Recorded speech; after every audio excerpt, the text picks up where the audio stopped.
I'm travelling around the world to meet some of the people who have been testing the 572 XP in their environment.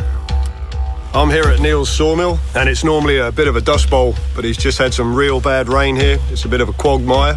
And we've got Kia here, who's up in the canopy at the moment, taking off some of the more dangerous branches so that Neil can then fall these trees to make his yard a safer place. I'm Andy Campbell, and this is Australia.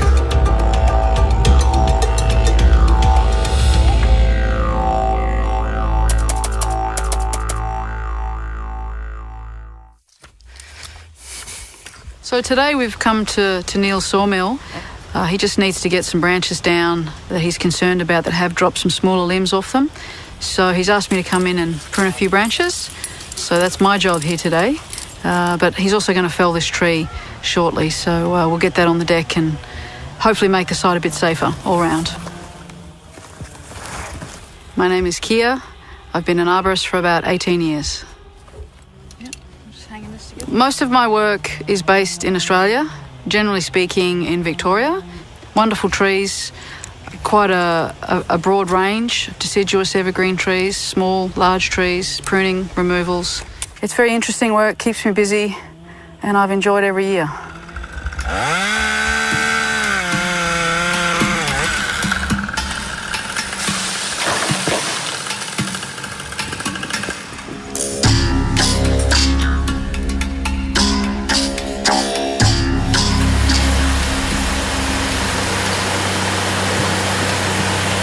I'm a third-generation timberman is what I am. My father and his father before him were sawmillers. I'm actually a forest worker turned sawmiller, so I'm a little bit of both.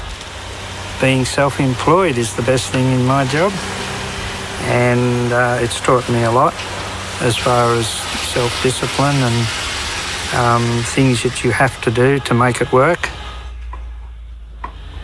The chainsaw we use for cutting logs off, for docking, for occasional log falling, it has to be reliable, it has to be up to the job, and most of all, it's got to keep working when we want it to work.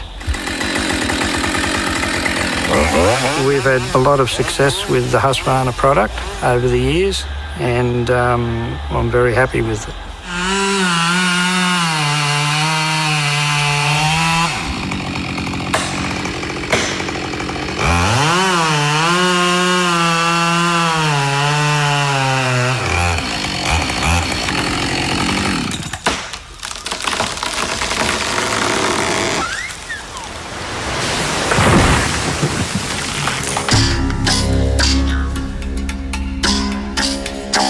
So as we mentioned earlier, conditions here are fairly wet, but as a rule, Neil's main challenge when he's operating a chainsaw in Australia is the dusty conditions. And so Husqvarna have made a few adjustments to the machine to make that a lot less likely to happen.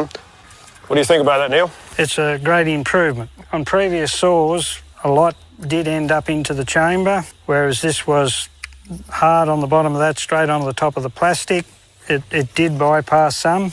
Usually we wash the filter out in normal chainsaw mix petrol, let it dry or blow it out with some air. Always you see some residue going in there into the chamber, but with the introduction of that little seal, it seems to have all but stopped it, which is a plus for its engine life. And they seem to have the filters a little better now too. Improved there as well.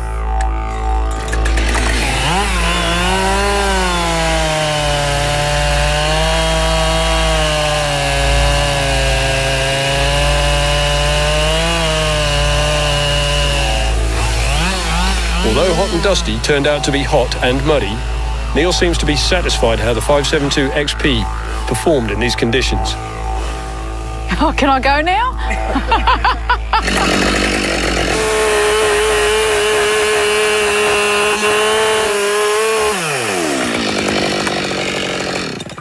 So that was the first time that you've used the saw really there, Kia, yes. So first impressions? A lot of power straight off the bat, which was great. Nice handling. Feels very well balanced, which is great. It doesn't feel as heavy as I thought it would. It just sits with the body. The ergonomics are great. Yeah, I am pretty impressed. It's good. I'd like to have another crack. For more tests in extreme environments, check out the other episodes from the World Tour.